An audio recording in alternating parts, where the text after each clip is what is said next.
Good afternoon, distinguished guests. It's my utmost pleasure as the chairperson of Newry Mourne and Down District Council to welcome you to this unique virtual celebration event for Common Threads Laces Across the Border project. Today's event is special as it celebrates a unique partnership between the Borris Lace Makers Group in County Carlow and the South Armagh Lace Collective. These two heritage lace groups have worked tirelessly over the last 3 months alongside the Council's AONB and Geopark Department to deliver the Common Threads project.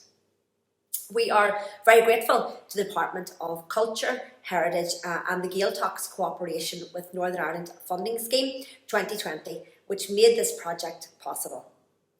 Indeed, this cross-border project has helped groups in the Ring of Gullion AONB area to link with projects across Ireland over the last number of years. I extend my warmest welcome to everyone joining us virtually today. The Common Threads project brought together a dedicated group of master craftspeople from the north and south of Ireland to shine a light on their rich lace-making traditions and skills as part of the ongoing effort across the island of Ireland to safeguard those cherished practices for the future generations to enjoy. Together, they have created wonderful collaborative pieces of art, which we will share with you this afternoon. Given the restrictions with COVID, both groups have had a steep learning curve into the world of technology, as we all have. They have embraced the use of platforms such as Zoom, Viber, WhatsApp as means of connecting virtually to celebrate, share and showcase their respective lace traditions. Both groups share the same vision, which is essentially to work with local communities to reawaken and reignite an interest in their respective lace traditions. These important traditions have immeasurable cultural value and have an enormous impact on the social and economic heritage of each area. Simply put, these traditions have withstood the test of time, having been passed down from mother to daughter over the course of the last 2 centuries. Borris lace was introduced to South County Carlow over 174 years ago. Wow! Whilst the women of Cullaville and Crossmaglen in South Armagh have been making Carrick Cross lace for the best part of 200 years. Unreal. Ultimately, this project seeks to honour all those women who were instrumental in establishing the lace traditions in both areas. The early lace makers and those involved in its teaching and revival over the years. Both groups' commitment to keeping the lace tradition alive and honouring the memory of all those early lace pioneers is to be commended. This project serves as a useful metaphor for the current situation we all find ourselves in, where we are forced to slow down and to go back to basics, and working in isolation with traditional cottage lace makers have always done. I will finish by saying a huge thank you everyone for coming along to this virtual event. I hope everyone finds the films and talks interesting and gets involved in the work of the South Armagh Lace Collective and Borris Lace Makers over the coming months. A special word of thanks to Mark from 8990 for editing and creating the films for this afternoon's event. This event is part of the Mourne Dullion Strangford Aspiring UNESCO Global Geopark Activity Programme, and the Council is very proud to support this project and the rich lace heritage in the district. I would like to conclude by thanking both lace groups for their sheer determination and hard work over the last few months, despite all the challenges of COVID. Hopefully you will be inspired by what you hear. As chairperson of the local council, it is truly fantastic to see the successes of the South Armagh Lace Collective and what they have achieved since they set up back in 2018. I look forward to hearing about what else is coming in the future. Thank you. Hi, as Minister with responsibility for heritage, I just wish to congratulate Borris Lace Makers and the South Armagh Lace Collective for this important exhibition and the work that has been done, the really great collaborative work that has been done to bring it to fruition. In particular, I think it's important to recognise the North-South element of this and the North-South funding that brought it together and helped support it. but also to, in particular from my point of view as Heritage Minister, to recognise that tradition of Boris lace making in my own part of the country, in Carlow and in Kilkenny. And I think in supporting that, to see that this tradition will be carried on and there's a legacy and a continuum of that tradition handed on to the next generation, because I think that's really important. And finally, I think the connection between Boris Lace and Boris House is a really important one, and from which this tradition has stemmed. It's something unique to Ireland and something that is valued and cherished throughout the world. And it's given the fact that this work has taken place through very, very challenging times, through COVID, through this pandemic, makes it all the more special. So I just wish to congratulate everybody involved for this really wonderful project and initiative. It's a great privilege to be asked to say a few words at the opening of this remarkable online exhibition, celebrating two great lace-making traditions on this island of ours. I want to congratulate the South Armagh Lace Collective and the Boris Lace Makers Group for bringing this event to us today and showcasing their wonderful talent and skills. They have worked so hard to make this collaboration the success it so obviously has been, which is an extraordinary achievement given the very difficult times we all find ourselves in. I want to acknowledge the assistance given by the Department of Culture, Heritage and the Gaeltacht through the cooperation with Northern Ireland Funding Scheme. Whilst we know that art and culture know no borders, cross-border working is so important, and this kind of funding provides the opportunity for groups such as the South Armagh Lace Collective and the Boris Lace Makers to come together and forge new connections. In doing so, we all learn a bit more about our shared culture and practices. In a nutshell, it helps communities come together to celebrate what is really important to them, and the Common Threads project does this so ably and admirably. What you're about to see is a real celebration of women and their many skills and talents. This exhibition is a fitting tribute to all those lace makers, both past and present, who have contributed so much to their families and communities and continue to do by reminding us what is at the very soul of the places we come from. Lace was in many ways the lifeblood of both these communities as a crucial financial support to generations of rural families. For my own part, as a native of South Armagh, I am delighted to see our local heritage being showcased and promoted in such a thoughtful and considered way. I want to commend the South Armagh Lace Collective for their ongoing commitment and dedication to tell the story of lace making in South Armagh, to highlight the role and contribution of our local women that played in the wider international success story of Carrickmacross lace.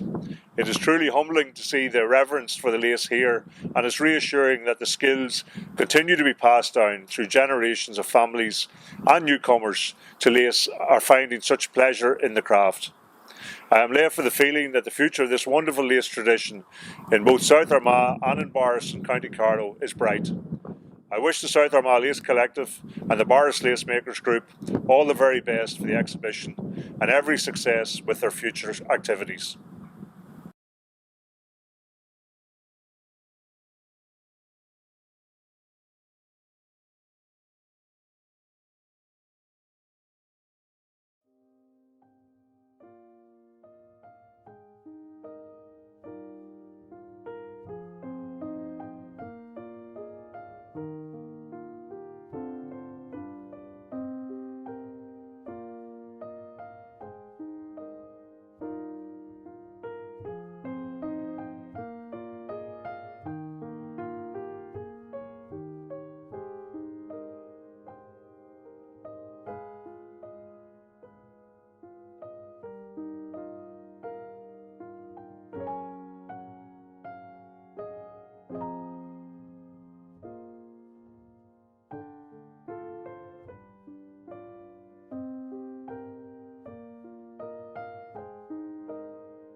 Friends near and far, on behalf of Borris Lace Makers, I would like to say a few words as we reach the final stage of the Common Threads project and get ready to show the completed wall hanging to Ireland north and south and beyond. We were so pleased to partner with the South Armagh Lace Collective when funding was sought by Newry and Mourne and Down District Council. The funding came from the Department of Culture, Heritage and the Gaeltacht in cooperation with the Northern Ireland Funding Scheme. Over the past few months, because of COVID-19 restrictions, the plans for the wall hanging had to be made by post, by phone and by Zoom. And we worked on our lace squares at home, a little bit lonely at times, but knowing that we would be coming together to launch the wall hanging in the end. We are reminded that Borris Lace was started in famine times, in this very place, Borris House, by Lady Harriet Kavanagh to help to relieve the hardship of the time. The women who learned the craft of lace making created a heritage that Borris Lace Makers hope to continue and pass on to future generations. We appreciate very much the hospitality and encouragement that the Kavanagh family have given us over the past 4 years. Thank you to all of our Borris Lace Makers and to all those who have contributed their time, skill and expertise to this Borris Lace Common Threads project. It was good to meet Mark McCavitt and Gabriella when they came down last month. We look forward also to meeting Rosie, Rose and all the South Armagh lace makers in real life when that is possible. Finally, I would like to name call and thank all our Borris Lace Makers. Thank you ladies very much. And on the wall hanging we have work by Bridget Kinsella, Marie Ryan, Amanda Murphy, Bridget O'Regan, Claire Cromie O'Toole, Bridget Fox, Inglese Stout, Mary Marr, Mary Ryan, Helen Doyle, Crea Nolan, Mary Hayes, Helena McAteer, Mary Kavanagh, Teresa Kavanagh, Elaine Kavanagh, Catherine Kavanagh. And also at the bottom we have a little piece by Rosie Finnegan-Bell from the South Armagh group.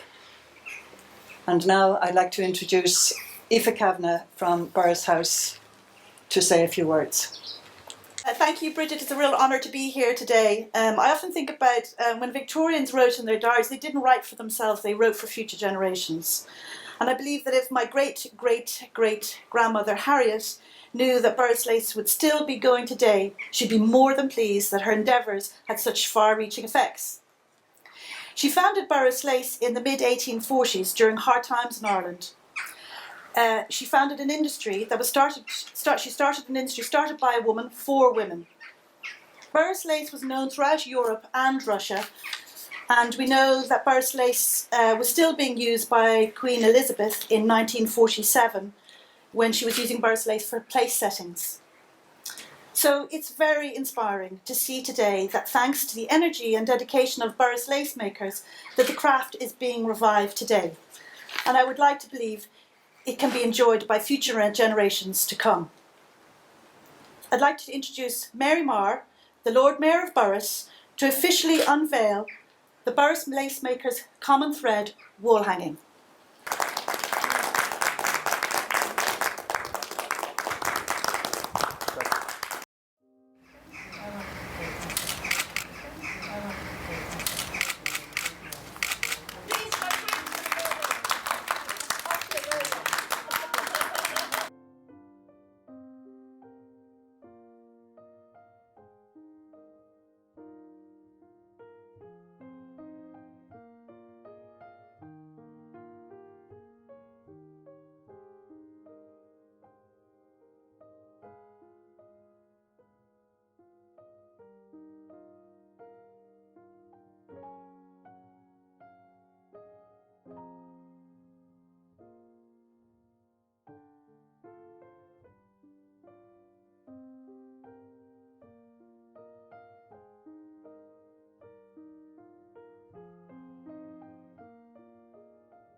Good afternoon and welcome here to South Armagh, to Cullaville in particular.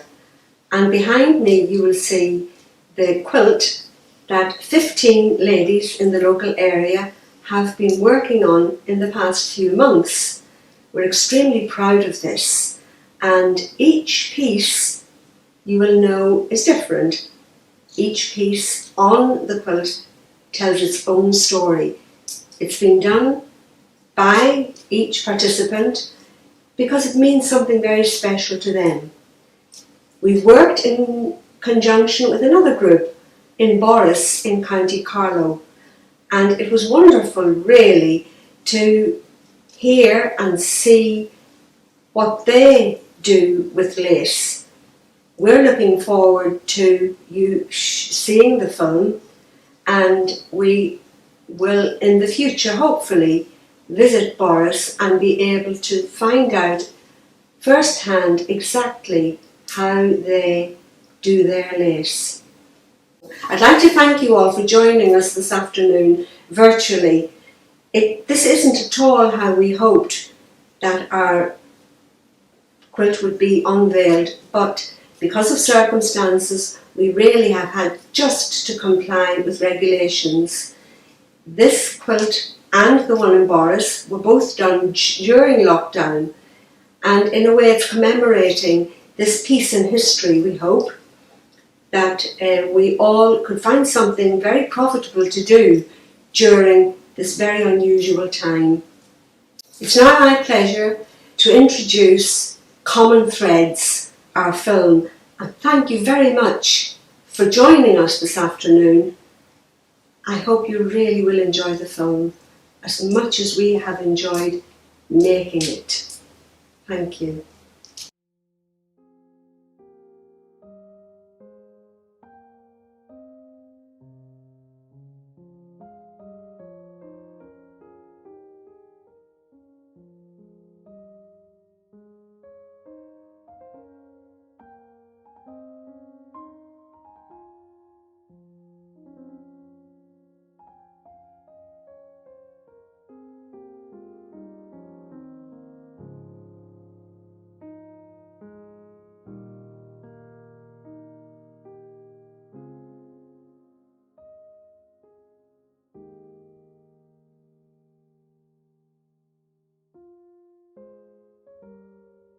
My early memories of Carrick and Cross Lace was a neighbour of ours, Agnes Martin, was doing a piece for the Pope, and of course it was of great interest in the area. Now I don't actually remember what the piece was. I was very young, 8 or 9 at the time, or I don't even remember seeing it, but it was a great source of conversation.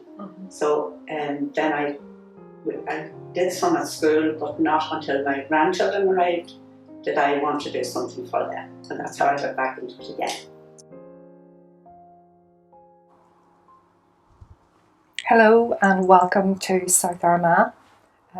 My name is Rosie Bell and I am here in the townland of CLADDAGH in the McGeeney homestead, which is literally very close to the village of Cullaville. Cullaville is synonymous with lace making and is considered the early seat of Carrick Macross lace.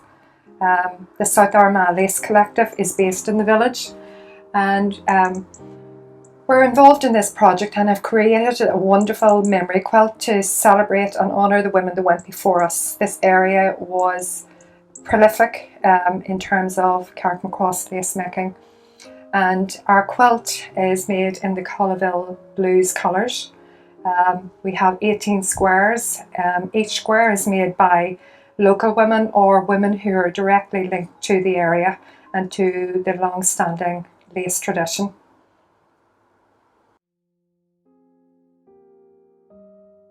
Well, I think the lace is a great pastime. You could sit down there and you don't feel where the time goes.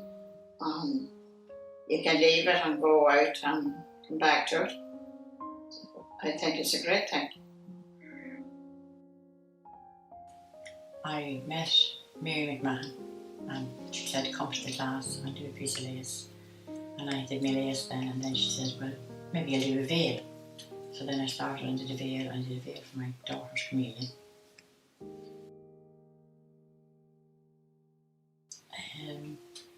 I've made a lot. It's a great pastime and I love doing it.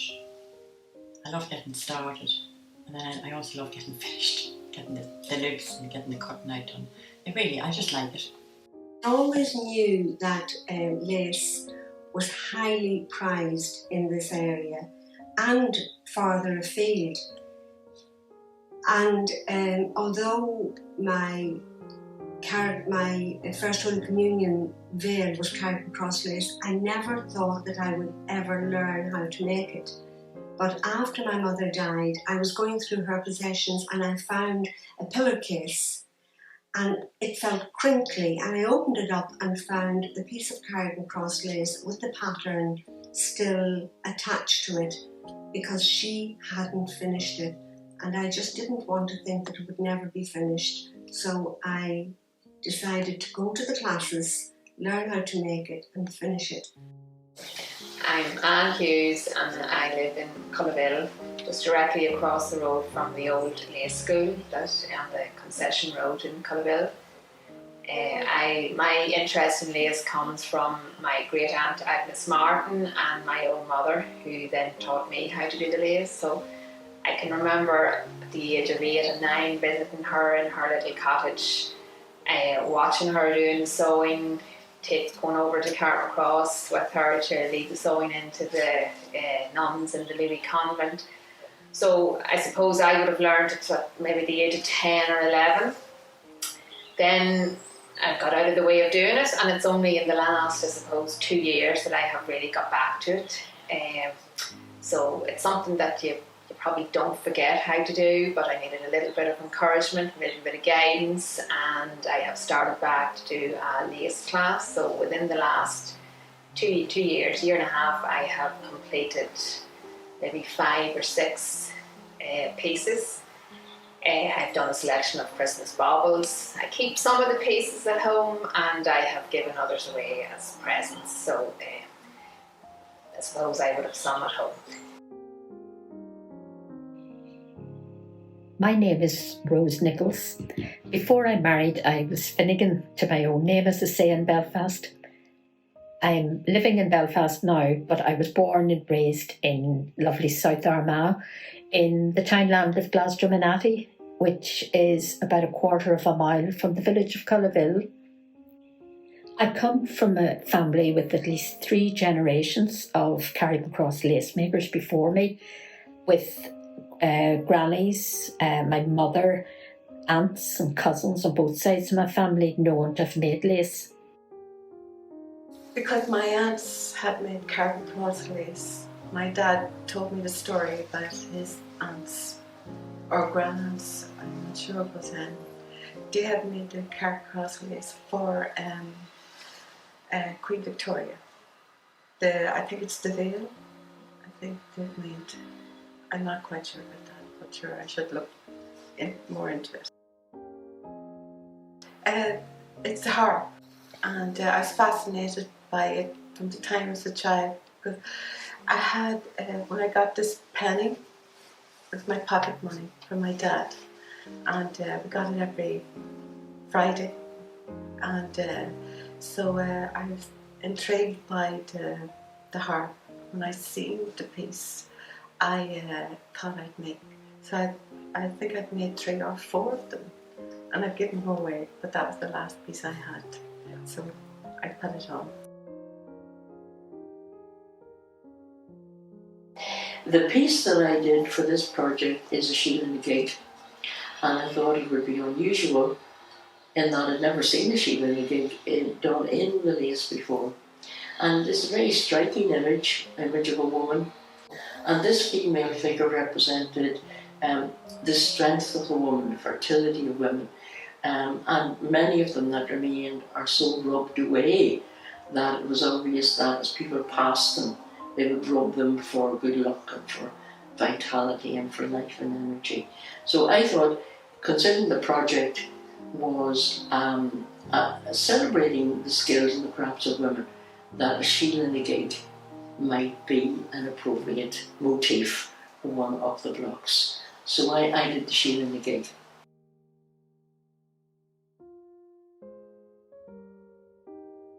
Well, I actually made two pieces. The first piece is quite a modern design. It's a lighthouse, and the idea of it came to me fairly late on in the project. It's inspired and made in the memory of John Hume, and actually inspired by a conversation I had with one of the ladies from Boris, who was talking about the fact that had it not been for John Hume and his legacy, we probably wouldn't be doing a project like this. So for me, John Hume was a beacon of light, but through some of the darkest days of the Troubles. And so I thought it was a fitting tribute to him. The piece I chose was a replica of the old lace school, which still stands just outside Cullaville, and I thought it would be nice to do that. That was why I chose it. For my piece for the wall hanging, I have taken as my inspiration a photograph of my great Aunt Bessie, who it was sewing lace, sitting by her fireside in her wee cottage in the townland of Monagilla. This photograph was taken by the Northern Ireland Tourist Board in, I think it was 1970, the year before Bessie died, and is now in the National Museum's Northern Ireland collection. So I actually have a selection of old lace patterns that I would have had from Agnes Martin.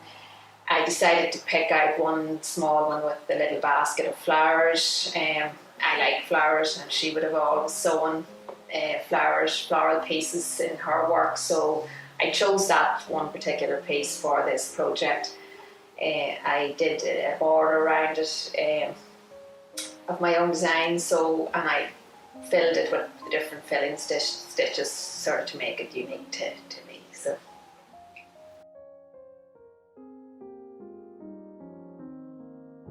The piece I chose to do for the quilt, the first piece I chose to do for the quilt, was a swan, and I really felt I wanted to honour my mother's memory by doing the swan, because she had done the two swans on her piece, which was the only piece of Carrick Cross lace she ever did.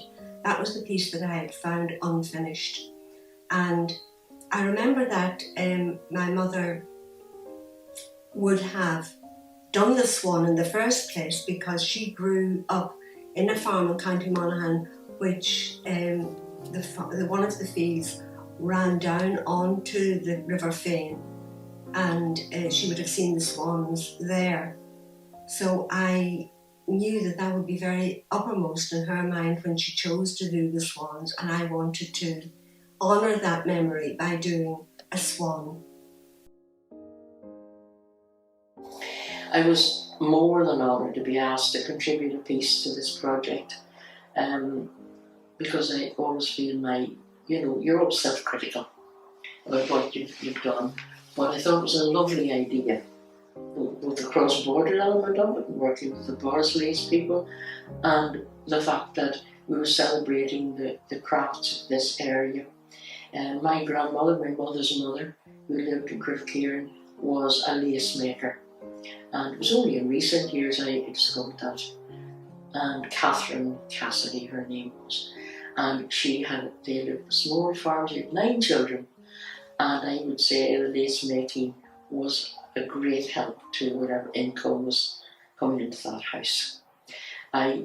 Later in the mid-80s, I discovered a package of patterns that belonged to Mary Morris, and she lived up the Kirk Road, and Mary was a connection of ours, a cousin of my mother's, I believe, and an uncle gave me all of those patterns, which I have to this day, and they should be archived really. And when I look at them and look at the detail on them and the work that went into them, I can just visualise Mary Morris and my grandmother sitting in a very plain house, a little cottage beside an open fire, trying to make the lace.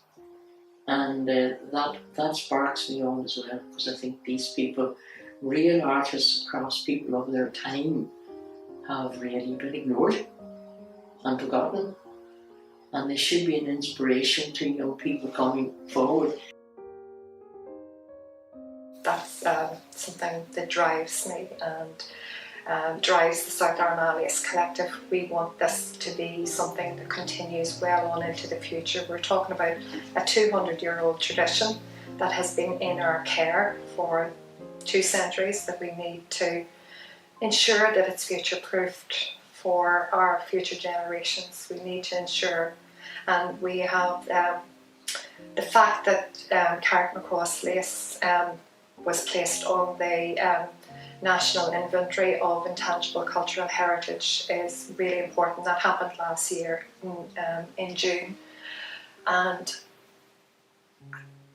I want this to be passed on. My daughter's currently making lace and learning to make lace. I want it to be passed on to the young people, because I think, I've said it a lot of times, but to me there's a huge amount of privilege and honour to knowing that you come from a line of lace makers and know that it's a huge part of your family story.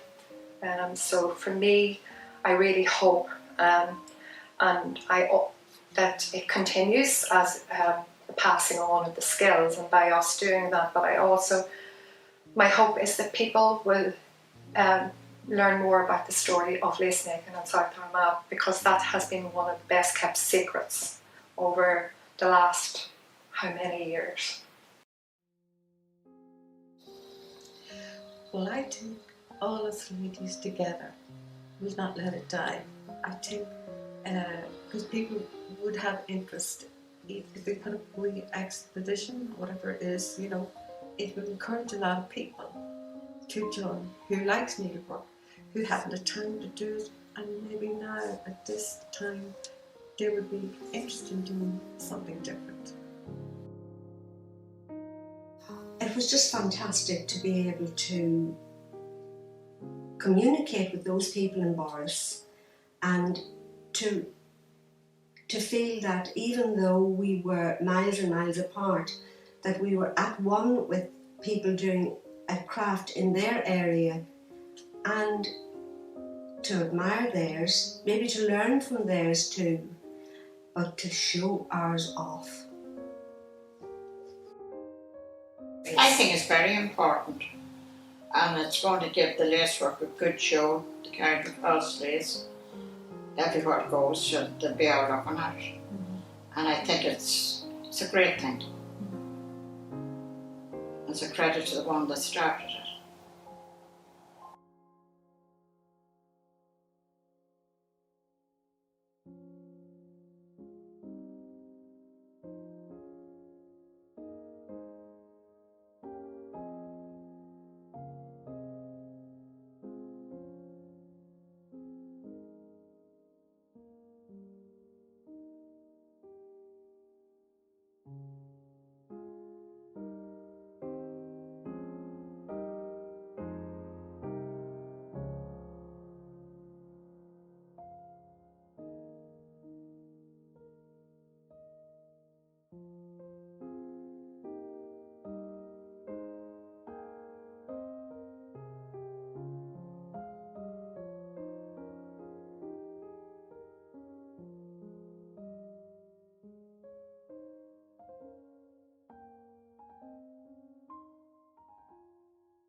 I think it's just beautiful.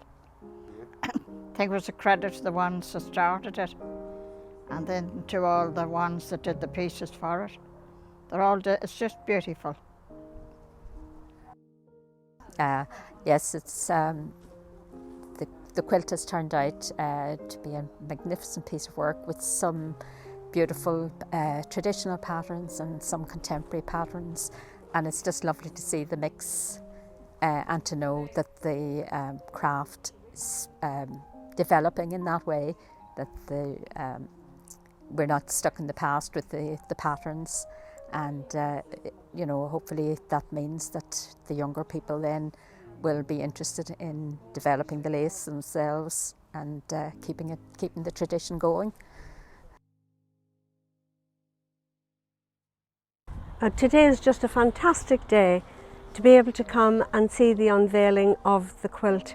We did put a lot of work into it, but we really do feel very pleased with the outcome, and the sun's shining here, which has added to the excitement of us all today coming here to do this. I was pleased, I'm really pleased and excited that the quilt is finished, and thanks to the ladies in Donegal, the Fennel Shed in Donegal, for putting the quilt together, and for Nicola for quilting it. And I'm delighted to have to sew on we've sewn on all the pieces on it, and I'm really pleased with it. We're absolutely thrilled with our quilt, and we have a great reverence for the lace here in this area, and I think the quilt displays some of the beauty of Carrick Cross lace and the intricacy of the technique that goes along with making it. Yes, we're absolutely thrilled, and we're really hopeful that this quilt will be held in the community for many years to come.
I think partly because in growing up in St. Mullins, which is only 7 miles from here, and yet it was, you know, those gates were always closed. Nobody quite knew what happened in here.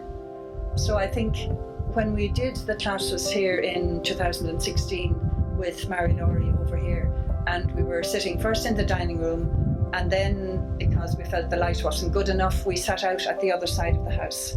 And, you know, we felt like the ladies who lace, and looking out on the beautiful countryside, it was just absolutely wonderful. And I think also the fact that, okay, we're the ladies who lace, but when you think back to the history of it and how, you know, the women who made lace back in the early days, they were doing it for, you know, the pin money and the little bit of money, and you know, reading as well some of the stories about the lace and how the, you know, the Kavanagh ladies of the house, how they, you know, sometimes hired someone to supervise the lace. And I think it was one of the Kavanagh ladies who, if one of the girls or the women didn't do their lace properly, it was said she would run her scissors through it, which sounds really, really scary, but it made for that little bit of money. You know, I would sometimes equate that with my mother, and because as a farmer's wife with a big family, she didn't have any way of making money, but she had hens, the hens laid eggs, she sold them, so it was her egg money, and that was for little projects of hers. So yeah, when I started, there was only so many of us, I can't really remember exactly how many. And then you'd be talking to people and they'd be saying, you know, you'd be talking about the lace and that. And since I've joined now, I think there's about 23 of us in the group. Yeah. And so it's growing all the time, which is great, you know, considering that there was only how many? About 7 to start off with, yeah, when it was revived back in 2016.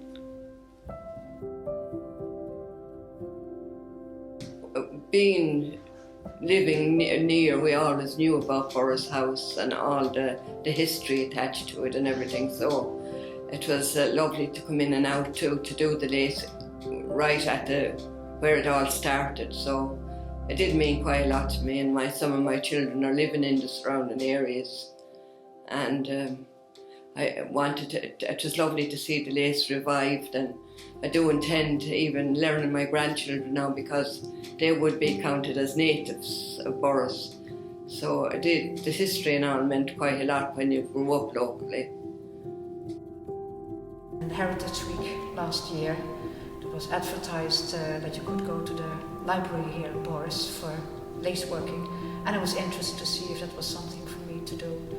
So I went over, and it was this nice group of chatty ladies around the table with tea and all the kind of lace work on the wall. And I used to work with bobbin lace, but that was many years ago and forgot everything about it. And this was only using a needle, and that seemed fairly simple for me, so you can put it in your pocket and take it with you wherever you go.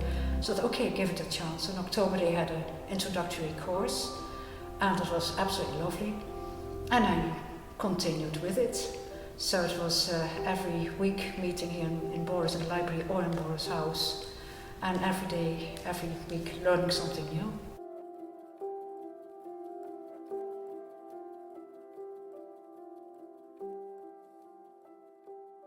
I retired in 2016 and had a bit more time on my hands, and I saw a notice in a local shop that there was a workshop coming up here. I think it was the month of July, as far as I remember. A workshop with an Australian lace maker, Mary Laurie, coming to Boris House to teach Boris lace. And I suppose the first thing that caught my eye was an Australian coming to teach Boris lace. And I thought, gosh, yeah, that would be a really interesting thing to do. So I signed up for the workshop. It was a 2-day workshop. It was on the Saturday, it was on, as far as I remember, it was the Saturday and the Sunday. And so I came along on the Saturday and met Mary. It was quite a large workshop. And so I met Mary, who's a really inspiring lady. Mary is author of this book, the Boris Lace Collection, a unique Irish needle lace herself, and fellow Australian lace maker Annette Meldrum wrote this book. And so Mary gave us a lot of attention that weekend, and as I said, she really inspired us, the group, to continue learning the craft. And after the weekend, a few of us said we'd meet up, and maybe monthly and initially, and just try and perfect the skills a little bit ourselves. And Sarah Kavanagh here in Boris House was very supportive, because they're very enthusiastic to revive the lace, and had organised the workshop initially in conjunction with the Arts Council in Carlow County Council. So they were very enthusiastic about the whole idea of people reviving the lace, because really, I suppose, unlike the Cardinal Cross lace, Boris lace had really more or less died out, and there were a few people who continued to make it on an individual basis, but there was no sort of large revival of it. I always had an interest in handicrafts and local history as well, but how I got into the Boris lace was because my mother was a Kavanagh, and when her father died, my grandfather, it was in an obituary in the newspaper that said he was a direct descendant of Art Murray Kavanagh. That might be pushing it a little bit as to how close we were to him, but I always had an interest, and Lady Harriet's is buried in St Mullins, and I'm originally from St Mullins, but I do live now in Myshall, which is about 15-20 minutes away from Boris. It's not in the parish of Boris. It's in the shadow of Mount Leinster, actually. But the other reason that I joined the Boris Lace Makers then was A, because of my mother being a Kavanagh. I wanted to continue a tradition that maybe was in the Kavanagh family. And a second reason was because near where I lived at home, Lady Harriet's son, who was born without arms or legs, had a fishing cottage. Now there's nothing of it left, but it was marked on the map as the Cripples Cottage, and it always had a little bit of intrigue maybe there about it. So the fact that I was from St Mullins, that Lady Harriet was buried there, my mother being Kavanagh, that's why I came to the lessons here in Boris Lace, and I actually became the first chairperson of the Boris Lace Makers.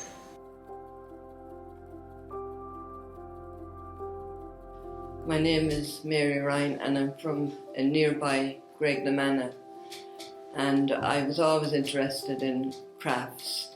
I did all kinds of crafts, knitting and embroidery and stained glass,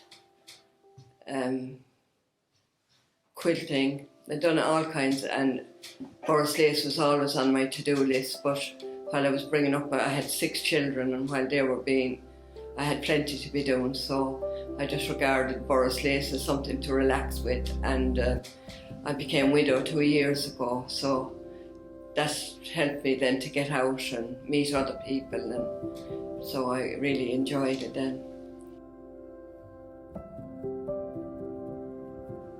Well, I suppose this is where Lady Harriet, this was her home, and this was the home of, the sponsorship of the Boris Lace industry was a responsibility passed down through the women of the house here, Boris House, and so it also, they have a large amount of the original traditional lace here. And I know they're very enthusiastic. Sarah and Morgan, the current owners of the house here, are very enthusiastic about reviving the lace and very supportive of Boris Lace Makers. So, and I suppose it's very much a central hub of the community here in Boris as well.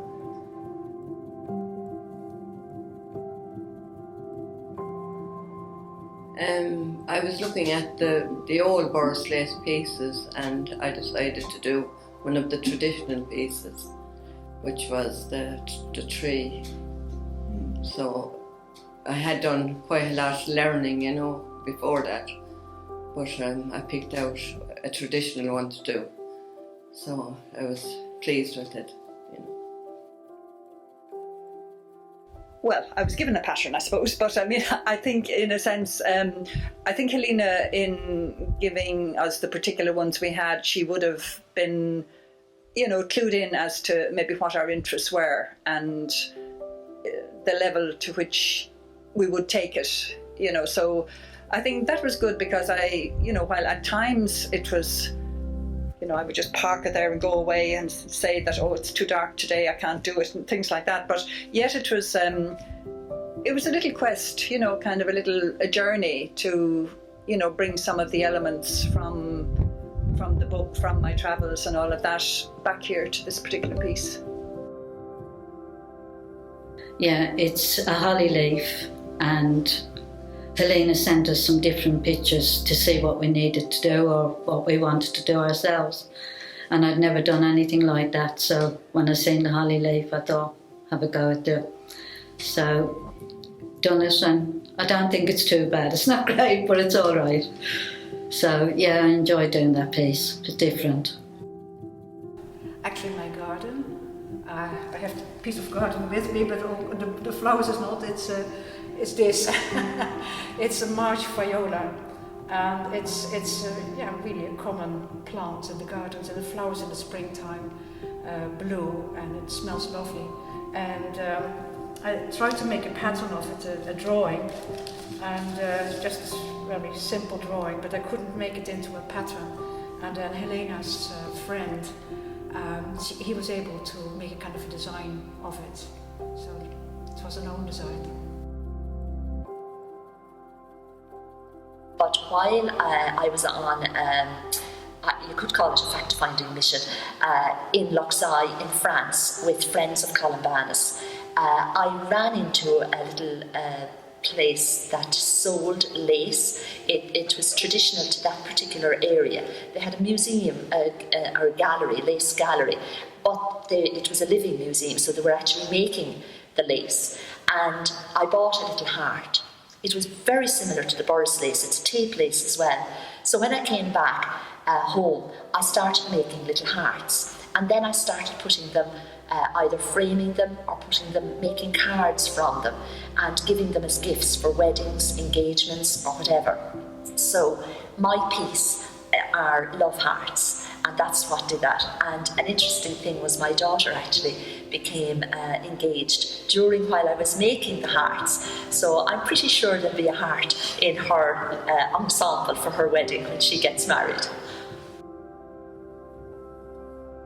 Whereas this, because, you know, the organisation was good between ourselves and the North, also, you know, we got our pattern.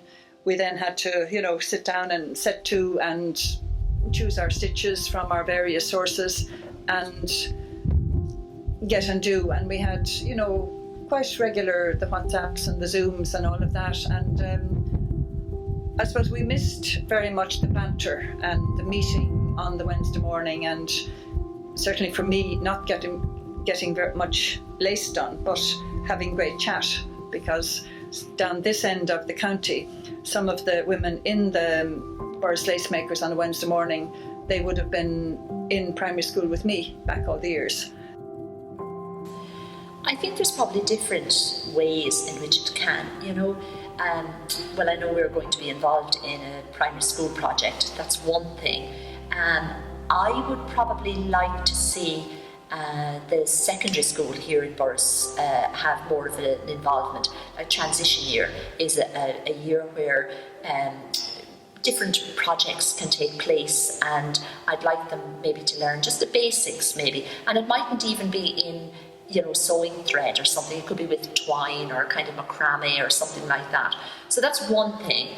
I think the local area as well is really keen to promote the Boris lace, you know, as I'm sure other areas are as well. I would love to see something like what I saw in France, in Luxeuil, where these old samples would be on display somewhere like here in Boris lace, you know, and that we would come socially, have our little chat, sew away, but that if an artist who wanted to, you know, sell her or his lace and make a profit from it, you know, that would give them an opportunity to do that as well. So I know one of the ladies is involved here. She's former Lord Mayor of Borris. It's only a charity thing really, but she wore a shamrock at the last St. Patrick's Day parade here, and people were asking her about it, you know. So I think we're not going to be able to do, you know, blouses or collars or whatever. They're not popular, even though Kate Middleton did make lace popular. But I think small pieces, or like me with the cards, making the greeting cards, people are so pleased to get it, and they feel they're getting a little piece of tradition or whatever, and they're not costing an awful lot. So I think it's to make it to buy that while it is a handcraft and you can't take away from that, I think it's good not to outprice it, you know, so that it's ordinary people can buy it, and then maybe they'd be interested in making it. So that's what I kind of see as the future. And of course I'm hoping as well to link with other groups, not just in Ireland but abroad as well, as part of the whole Columbanus story as well.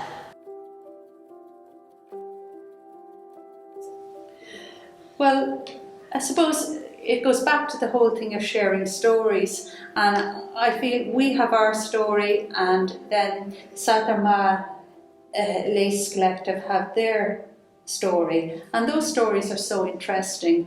And listening to Rosie talk, she's so inspiring about the lace makers in South Armagh, and I mean, she's there is wonderful knowledge I can see in South Armagh, because Rosie was talking about 5 generations of lace makers in her family, and I think that's fantastic. So I suppose listening to the South Armagh story, I've heard a number of people here today saying, gosh, I really want to learn Carmel cross lace now, you know. So they've made us enthusiastic about learning Carmel cross, and I hope that maybe some of the South Armagh Lace Collective would like to learn Boris as well. And really, I suppose the lace community here, it's about developing a lace community in Ireland, and I think that offers wonderful tourist potential, you know, a lace trail of Ireland. I think that's great. I think the very fact that Armagh have come on board with us to promote the Boris lace, and we can also promote what they do, I think that's great. The crafts of Ireland all over, and you know, to me, that's what keeps a lot of people going, doing the hobbies that they do, and it's nice to see it being done.